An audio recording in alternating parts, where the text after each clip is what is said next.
The views and opinions expressed on our podcast by us or by any guest are those of our own and of our guests. They do not reflect the views, opinions, or approval of any Grand Lodge of Freemasonry or any lodge of any jurisdiction.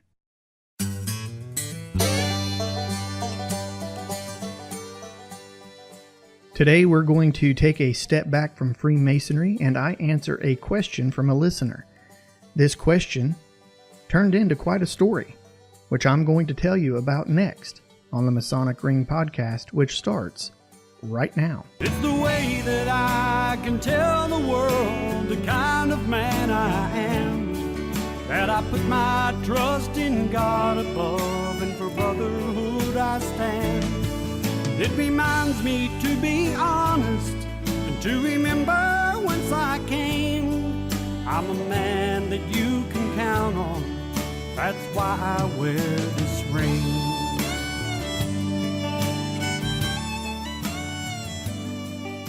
Welcome to another episode of the Masonic Ring podcast.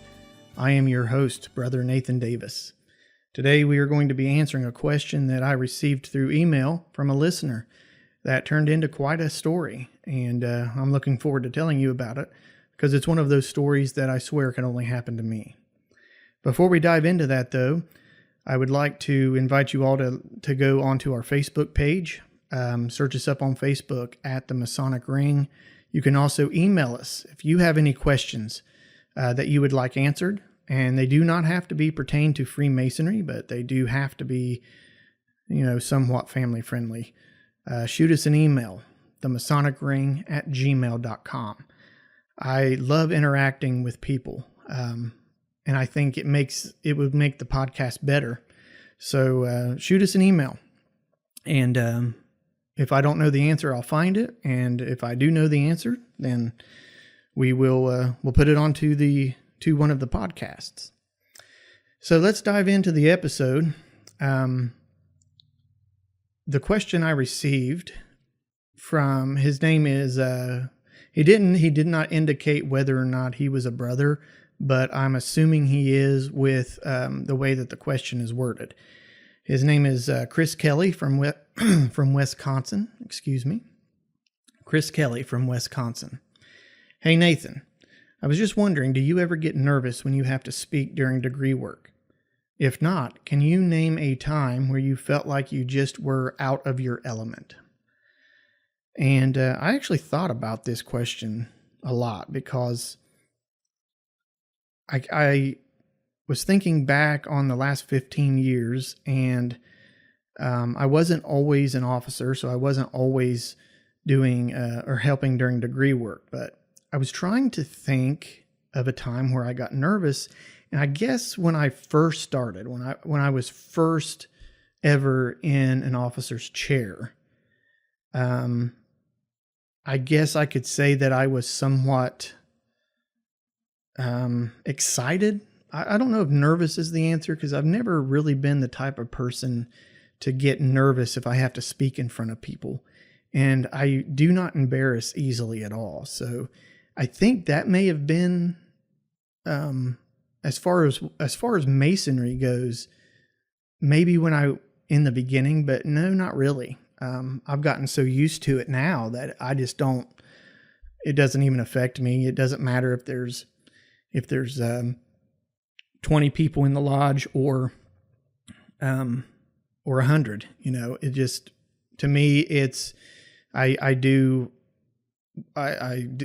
just do it, and I do what I've studied, and I focus on that, and I don't focus on the people. I've never really been the type of person to care what other people thought. I guess because I think that even if people think negatively, I can examine myself and understand if what they're saying is true or if they're just, being dicks. But if it's true, then that's something that I can work on, because I don't like getting defensive. I wouldn't mind working on it and, trying to fix whatever it is that I need to fix. So yeah, and of course I'm a human being, so I screw up. I don't care how well I have studied or how well I know the ritual, but I still mess up. I mean, it's human nature to make mistakes, but mistakes aren't a reason, to me anyway, to not do something. Mistakes just mean that you're learning. If you're not making mistakes, you're not learning. And that's the way I feel about it. I guess that's just my opinion.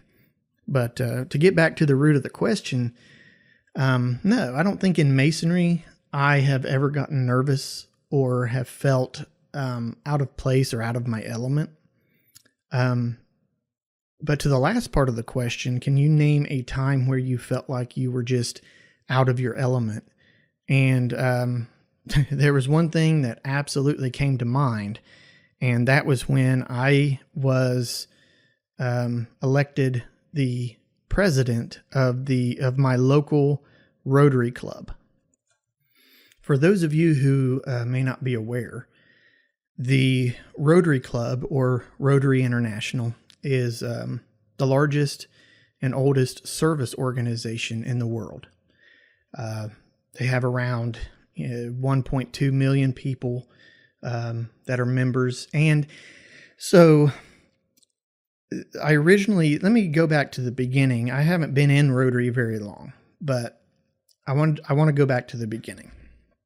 So I'll tell you how I got into Rotary and, the steps that happened in order for me to somehow get elected as president, and then, all of the stuff that entails. So, the beginning of my Rotary journey, if you will, because, I've been a Freemason for 15 years now.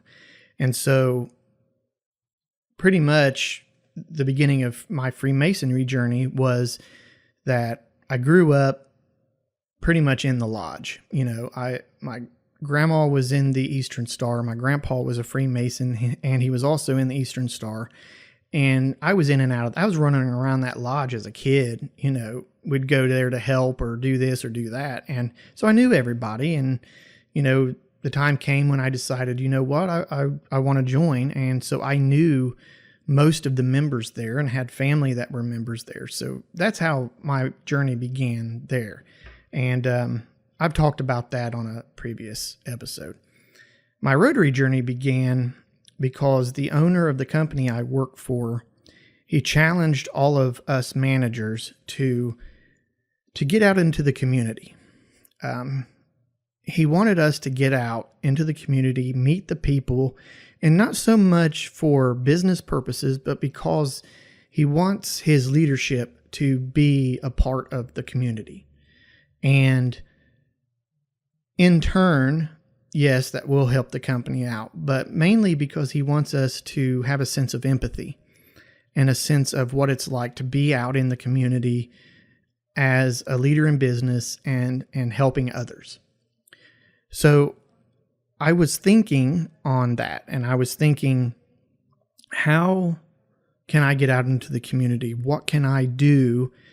I know there are other clubs out there, but I wasn't really thinking of service clubs. I was thinking more along the lines of going at it, kind of solo.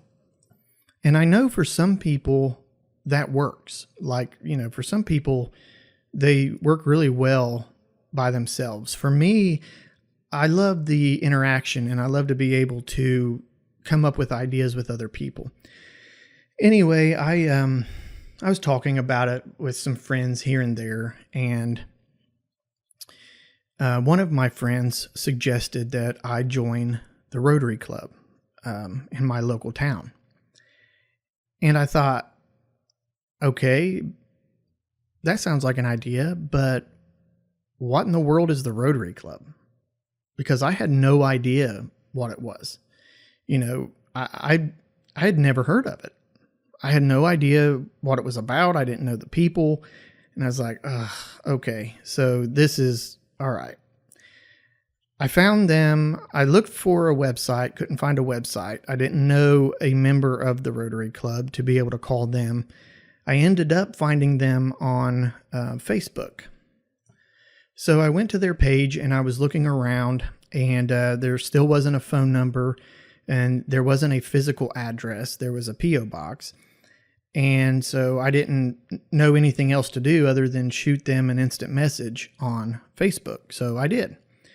I introduced myself, told them who I was, what I was wanting to do, and they invited me to come speak at the Rotary Club about my business and about what I do. And I thought, okay, I guess I can do that. That's really not a big deal. So I agreed to speak at the Rotary Club about the business and about what my job duties entail and what the company as a whole does and all of that stuff. But I still didn't know what they were about. I didn't know if I was going to go to this meeting place, which is not, it's not a standard. They meet basically at different restaurants. And so there's no physical club that you go to. So I didn't know if I was going to show up and I was going to have to knock on the door, and some hooded figure opens the door with a torch in one hand and says, password please. And then I'm going to go in and they're going to be chanting and all this. I had no idea. My imagination was running wild. And to be honest with you, I could have just Googled the information and probably found it. But for some reason, my mind didn't want to do that and be reasonable. My mind wanted to make up stupid stuff.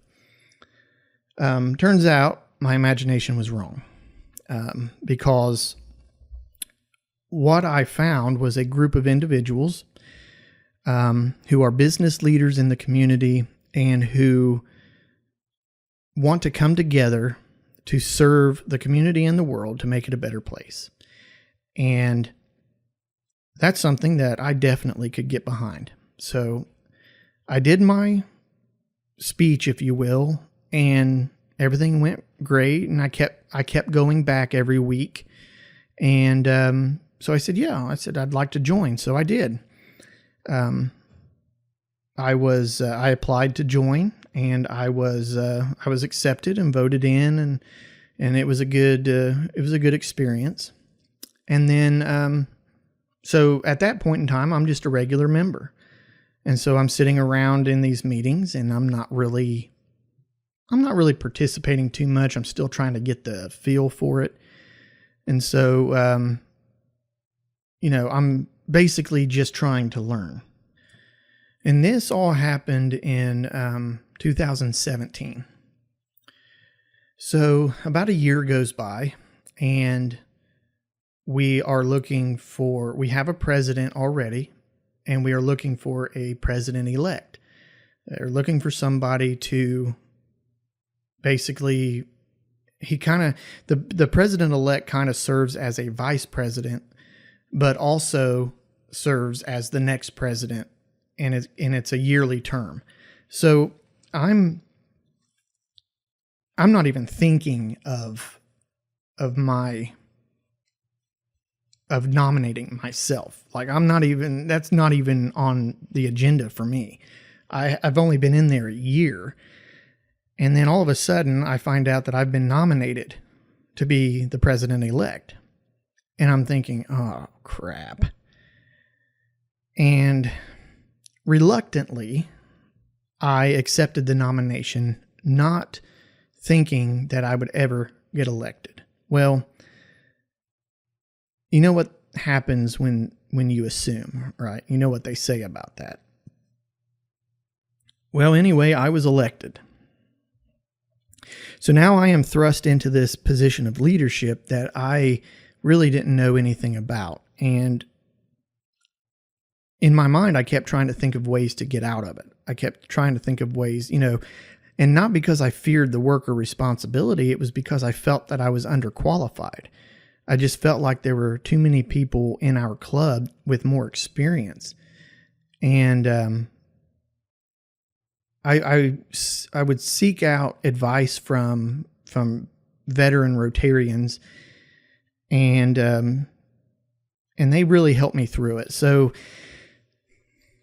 that's basically how I got started in Rotary, and then how all of a sudden I was thrust into this leadership position that I really didn't know a whole lot about. But I found out later, after I was elected president-elect, that that Rotary actually puts on a training seminar for president-elects. And if you're in the state of Ohio, it's called All Ohio PETS, P-E-T-S, which stands for President-Elect Training Seminar. So it's basically a 2-day seminar where you break out into breakout sessions. You learn off of each other, bounce ideas off of each other. And I thought, oh, great. They give you a manual, a booklet that explains your duties, that explains things, and they answer all your questions. And I thought, you know what, that's great. So I'm going to be trained to do this job, to be in this position, and it made me feel a whole lot better. That is until I learned that this seminar takes place in Columbus, Ohio, which is about 2 hours away from me. Which, that's not a big deal. I've been to Columbus countless times. I can't even tell you how many times. So it's not that big of a deal, but you'd be surprised in the shift in the demographics when you go from the southern part of the state to the middle part of the state, only 2 hours away. Where I'm at in Ohio, we are part of Appalachia. We have the Appalachian country twang. It's not a thick southern accent. It's more of a country accent. We live in the hills. You get up above Chillicothe and the hills disappear. It's all flat. We're rural, so everything moves at a slower pace. And so the demographics change dramatically when you go just 100 miles north from where you live now. And it's never really been that big of a deal until I learned that not only is this seminar in Columbus, it's at a very, very fancy hotel. A huge hotel, downtown Columbus, right in the middle, probably it's within walking distance of the State House. You can actually see the State House from the hotel, where the state delegates the state senators and representatives work. And so right off the bat, I'm thinking, okay, this is going to be way too fancy for me. I'm not a fancy guy. I wear a hat everywhere I go, even to work. I mean, they buy us hats to wear. I don't ever do my hair.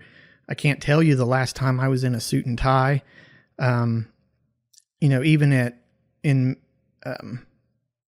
the lodge, we only normally wear a suit and tie during degree work. Other than that, we're still dressed nice, but nothing like this place was going to be. And I was talking to the current president of Rotary and asking him questions about the pets up there in Columbus. And he was saying, oh, it's great. It is kind of formal. They expect you to wear a suit for this and that. But it's great and all this. And I'm thinking, well, yeah, he's a banker. Or not a banker. He's a bigwig at a hospital. He actually, wears a suit to work every day, and he's used to these fancy things and fancy dinners and stuff like that. So that's when I started getting concerned. Not nervous, just concerned. Like, I'm not going to fit into this place. These people are going to tear me apart. They're all high profile people. I mean, I even heard through the Rotary grapevine that the lieutenant governor of the state of Ohio was going to be there. And I'm thinking, what the heck do I have in common with him or any of these people other than Rotary? So I'm starting to get concerned. And it's starting to weigh on me the closer it gets to time for me to go up there. Anyway, the time comes and I go up the night before the first day so that I didn't have to drive up early in the morning. I just went up there, and the club paid for the hotel, which was great. They paid for mileage and they paid for food. They basically took care of me the whole time I was up there, which it was great, you know. I mean, I would have went anyway, but that was a good plus. So I get up there, and one of the projects that we did during that year, every year there's a fundraising project. Well, one of the projects was that we were going to, they wanted the clubs to make blankets or donate money to this place. And I can't remember the name of it, but it's basically they present blankets to underprivileged children that, you know, it goes along with other stuff. Anyway, so our club decided to make blankets. And so I have probably 10 or 12 trash bags filled with blankets in the back seat of my pickup truck. And I mean, they're crammed in there. And then, you know, not to mention my suitcase and my suit, which I've got hanging up, and other stuff that I have. They're crammed in this thing. So I'm driving up there. I finally get to the hotel. If I had to do it over again, I would have driven straight up through downtown Columbus. But no, I decided to follow the GPS. And if anybody's been to Columbus, Ohio, you take the outer belt, which is 270. Then you hit the interstate, which is 71. And then you go up, and I think you hit 315. Or no, you get off of that interstate, go onto another interstate 70, and then get off into downtown Columbus. It's a big traffic maze. Anyway, I should have went straight up High Street into Columbus, but I didn't. So I was already aggravated at traffic because there was a crap ton of construction going on, and I can literally see downtown Columbus from where I'm at. I'm like 10 minutes away, but it took me 30 minutes to get there because of the traffic and the road construction. But that's just my little rant, because like I said, the demographics shift. We don't wait in a whole lot of traffic down where I'm at.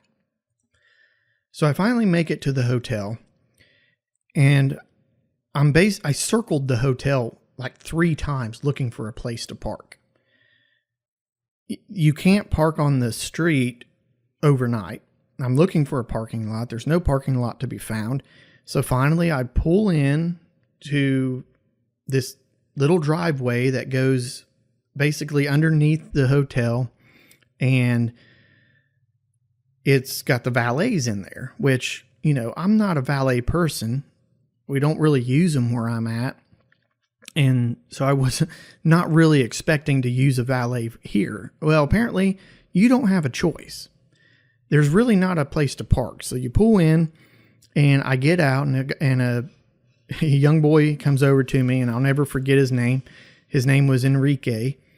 And he's not only a valet, but he's there to help me with my luggage and to help me get checked in and get up to the room and all that stuff. And I said, he came over and he said, "Hello, sir, may I help you?" And I said, "Yeah, what's your name?" He said, "I'm Enrique, sir." And I said, "Enrique, I just want to officially apologize right now, because what you're about to see is the biggest redneck thing you've ever seen in your life." And then he laughs at me, but I don't think that he fully understands what I'm talking about. So he goes and grabs a luggage cart, and I said, "We're probably going to need more than one." And I opened the back door to my truck, and these trash bags filled with blankets just fall out onto the ground. Like, I mean, they were crammed in there. It was like an exploded can of biscuits. Once you break the seal, they just come flooding out. So there I am, staring at this kid while he's staring back at me with blankets in trash bags all around my feet. And I said, like I said, the biggest redneck thing you've ever seen. And he looks at me real funny and he kind of chuckles a little bit. And so we start attempting to pile these trash bags full of blankets on this luggage cart. And we were able to get it, and I don't know how they stayed balanced. I mean, you know, luggage carts, they're narrow. They're kind of, 5 feet long, maybe 4 or 5 feet long, but they're not very wide. They're narrow. So we get them piled on there, and some guy comes and gives me a ticket and takes the key and goes and parks my truck. We've got the trash bags on one luggage cart. We've got my luggage and suit and stuff on the other luggage cart. And we come strolling in this hotel lobby that's got like this huge chandelier, and the floors are so shiny and clean you could eat off of them. And I'm like, okay.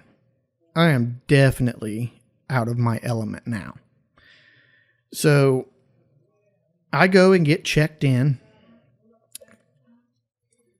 get my key, and we head to the elevator. And mind you, I'm dressed like a redneck or a hillbilly or whatever you want to label it, but I have work boots, blue jeans, and a t-shirt with the sleeves cut off and a camouflage hat on. That's how I'm dressed. Not thinking that, hey, maybe you ought to at least put on a collared shirt, because just because the seminar doesn't start till tomorrow, there's still going to be people there. And so I'm dressed, like I definitely do not belong in this hotel. We get up to the elevator, and my room's on the 19th floor. We go down we get up to that floor, we go down to this long hallway, find the room, go into the room, and then I start basically just toppling over my tower of trash bags onto the floor. And I pull out my wallet, and I have no cash at all for a tip for Enrique. My heart sunk. If anybody deserved a tip at this point in time, it was him. This kid was thrust into a situation that I'm sure he's never been in, and now I don't have a tip to give him. And I looked at him and I said, Enrique, I'm sorry. I don't have any cash on me right now.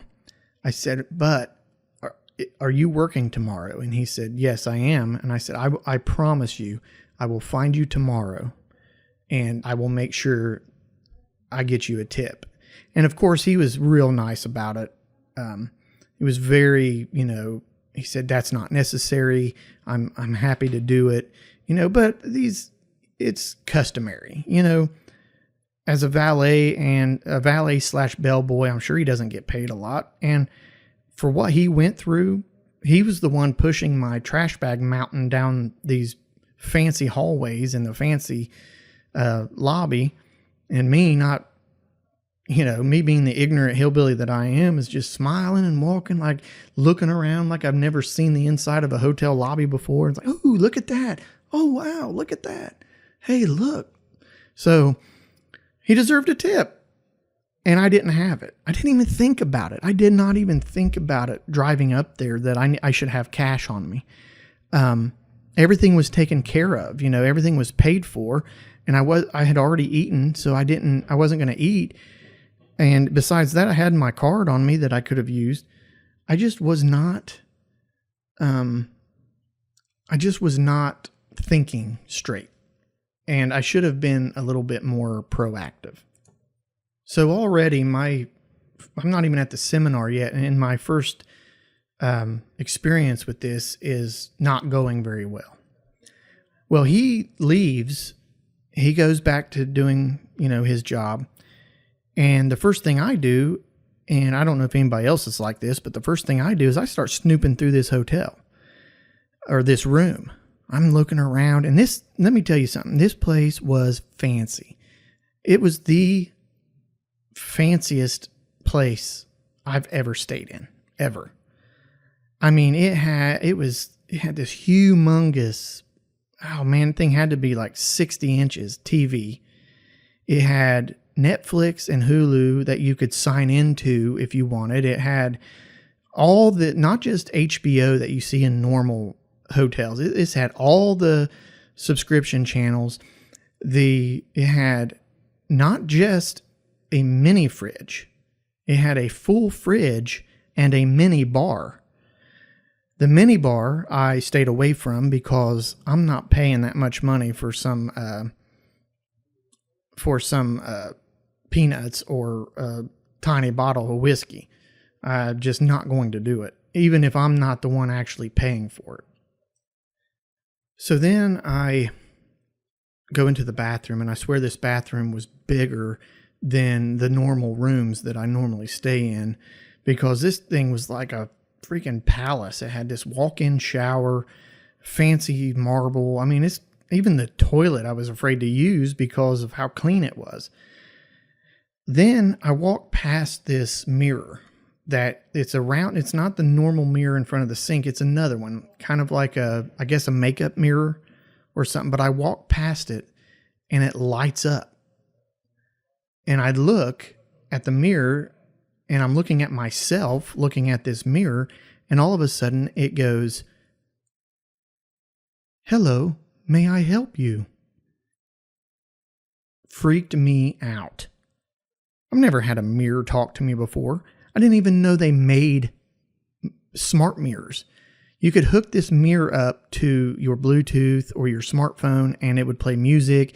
You could use it as like Siri and all of this stuff. And I'm just looking at this mirror like, no, I'm okay.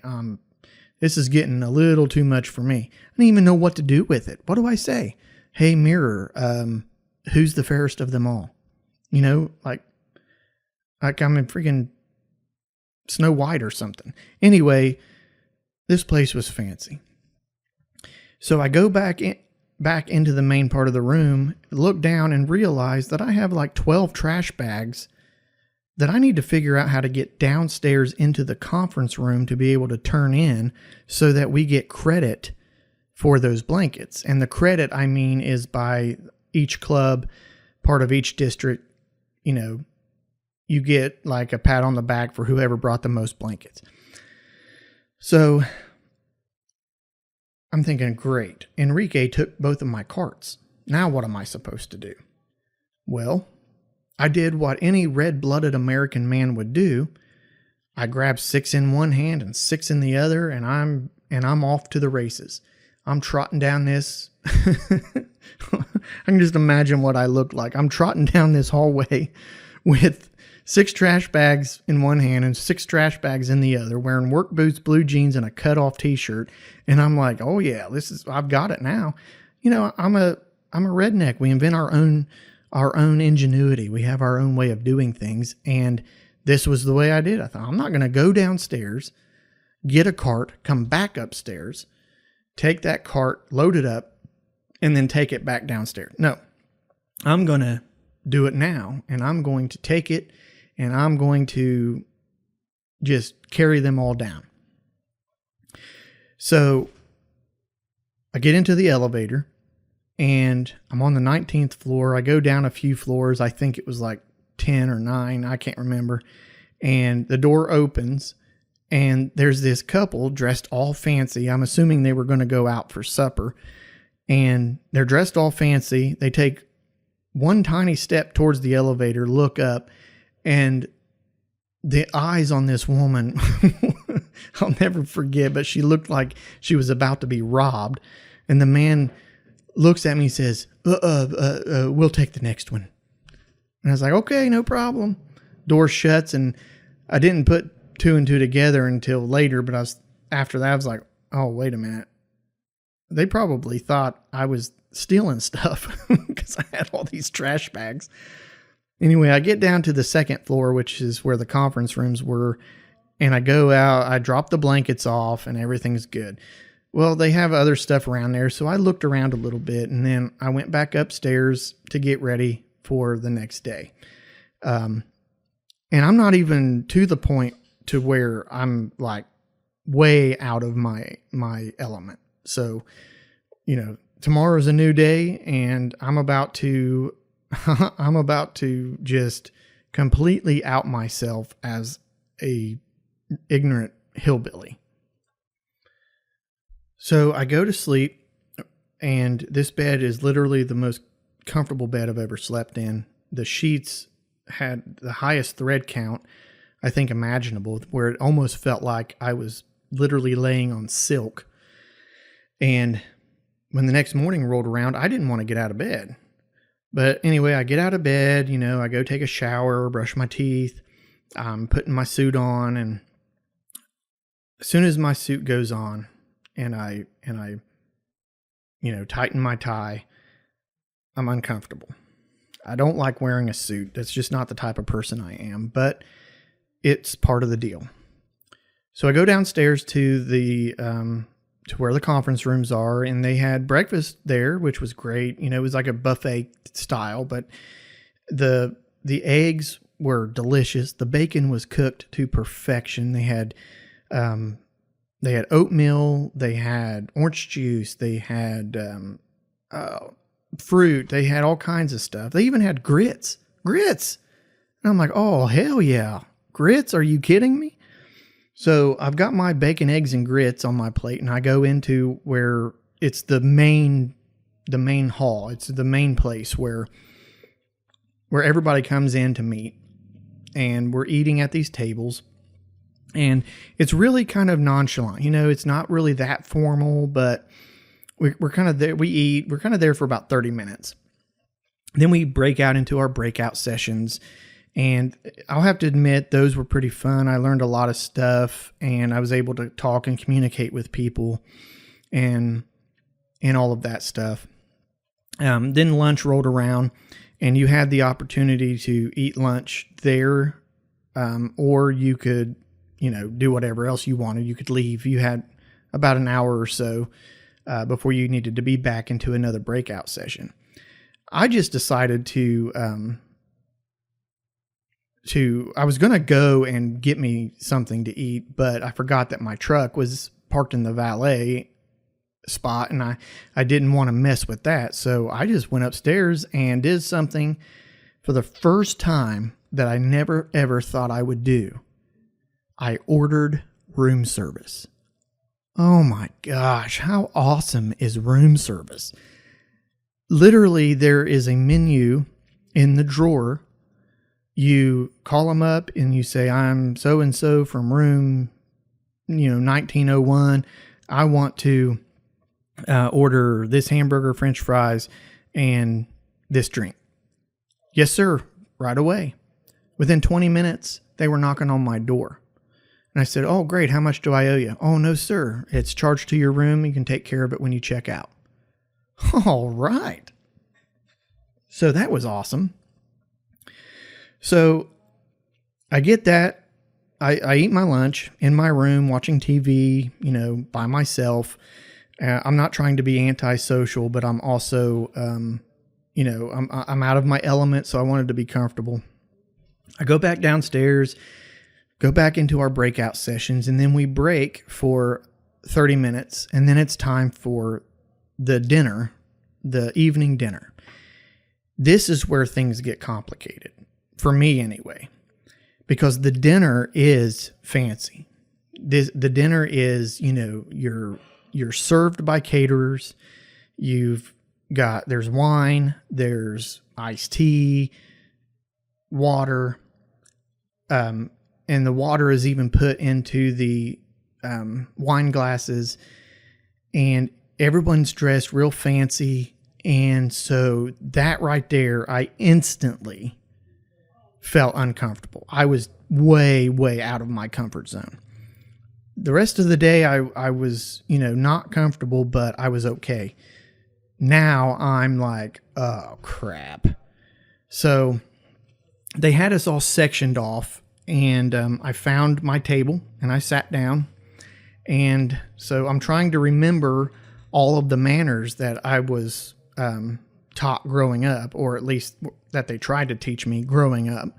And so I've got, I take my napkin and I put it on my lap. I've got my elbows off the table, and I am engaging in polite conversation, trying my best not to out myself as this rough, ignorant guy from the country that, really doesn't quite know what's going on and probably doesn't belong there at the time.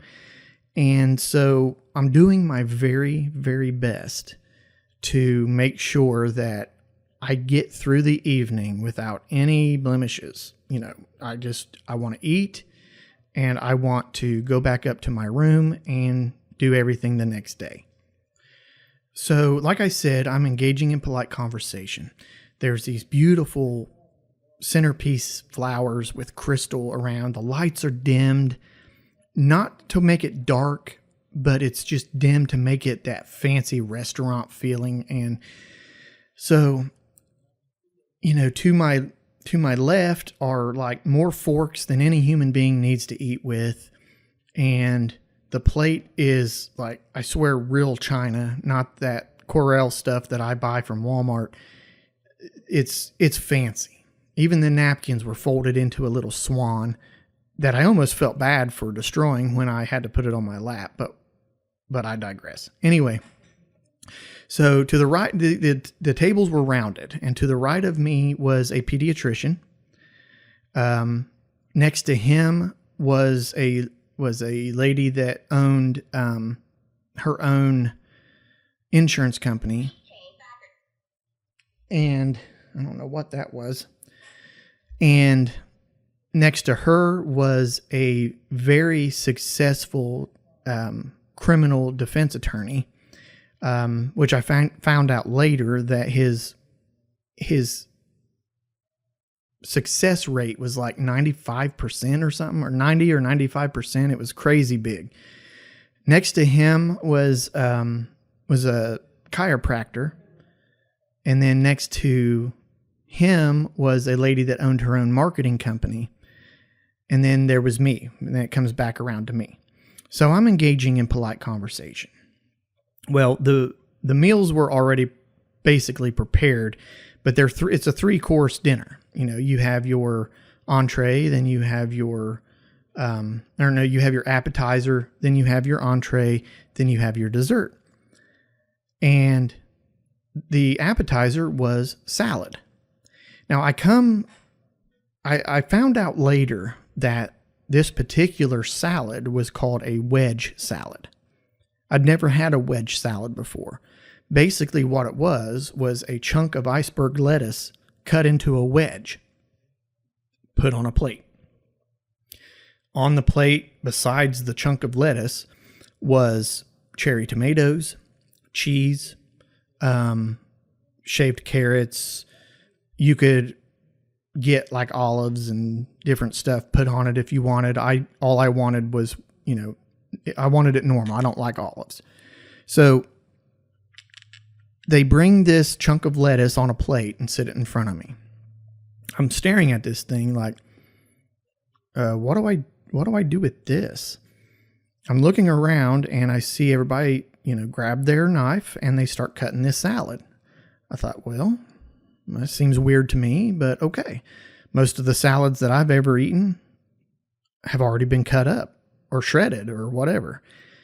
But anyway, when in Rome, so I start cutting this salad. And I'm cutting this, and to this day, I don't know how this happened. But when I was cutting this salad, my knife slipped. And I'm not talking like a little slip to where it scrapes on the glass and everybody looks at you for a second. I'm talking a slip with the kind of force that you see in Major League Baseball closers. The tip of this knife hits a cherry tomato and launches it across the table and then slams into the chest of the lawyer and then rolls back down onto the table. I look up and I'm staring at this lawyer completely petrified. Like, I can't even muster up the words to apologize. Whatever I was trying to hide from these people was out in the open now. And I'm like, oh, crap. Everybody at this table, I'm surprised not everybody in the room didn't stare at me. Everybody at this table is completely quiet. And I'm looking around, and I look back up at him, and I'm thinking, you know what? I don't know what a tomato to the chest lawsuit looks like, but I'm pretty sure I'm about to find out.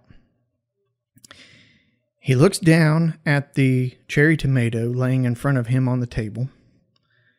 He looks back up at me, and he has his head kind of cocked sideways. And he raises one eyebrow and looks at me, and he says, "Are you going to eat that?" And at that moment, the entire table erupted in laughter. I'm still dealing with the fact that I just hit somebody, a lawyer no less, with a cherry tomato at the fanciest dinner I've ever been a part of. And, oh, by the way, I put ranch dressing all over my salad, so the tomato had ranch dressing on it and left a spot on his shirt and some on his tie. So I was at least expecting to get sued for the dry cleaning bill. So I'm finally starting to loosen up. Everybody is laughing and having a good time after that. And I'm just like shocked at myself, petrified. I said that I don't get embarrassed very easily. That was freaking humiliating. I somehow managed to get through dinner and go back up into my room. I take my suit coat off, throw it across the bed, sit down on the bed, and just, because I'm still in shock. And I'm just like, what in the hell was that? What in the world was that? Yeah, sure, it had a positive ending, but I'm like, what, Nathan, or what in the world happened? Like, how in the world can you screw up cutting into a chunk of lettuce? Like, how is that possible? And then it sunk in that I had a whole nother day of this with another fancy dinner. And I don't know if they're going to set me next to the same people or not. Turns out, yes, they did. And turns out the next day was not as bad as the first day. So when you ask if I've ever felt out of my element, that was it. So anytime I have to do any kind of speaking or anything, and as when I became president, and in March of 2020, I had to give a speech because we were celebrating our centennial, our 100-year anniversary as a club. And I told this same story. And so I said, and the dinner was kind of fancy, not near as fancy as what that one was, but this one was kind of fancy.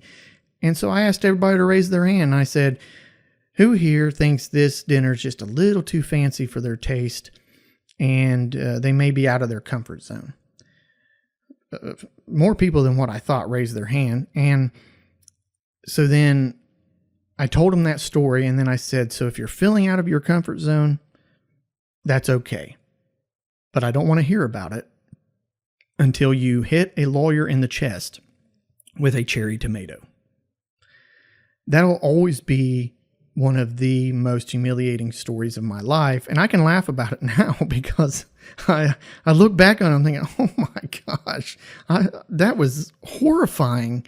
That was one of the worst experiences of my life. And it wasn't the training. The training was great and it was useful and I enjoyed it. And I enjoyed all the people that I met, but just, it felt like everything I was doing was just like wrong. Like I was purposely trying to stand out when all I wanted to do was fit in.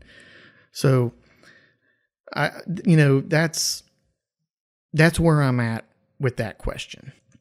So Chris Kelly from Wisconsin, I hope that answers your question if I've ever felt like I was out of my element. Anyway, that's one of my stories, and I'll tell you a few more as soon as I loosen up a little bit.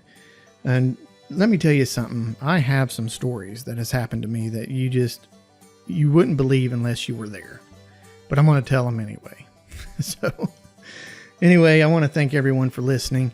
We'll be back again next week, and we'll be back onto Freemasonry. And if you have any questions or anything like that, shoot them my way. You can ask them on Facebook at the Masonic Ring, or you can email them to me, themasonicring@gmail.com. Thank you for listening. I'll talk to you next week, and always remember to keep it on the level. I'm a master mason, and I shine the light with pride. I will teach of all our values with the great Creator's guide. I present my craft with honors to a world who is in need. I'm a master mason, and I want the world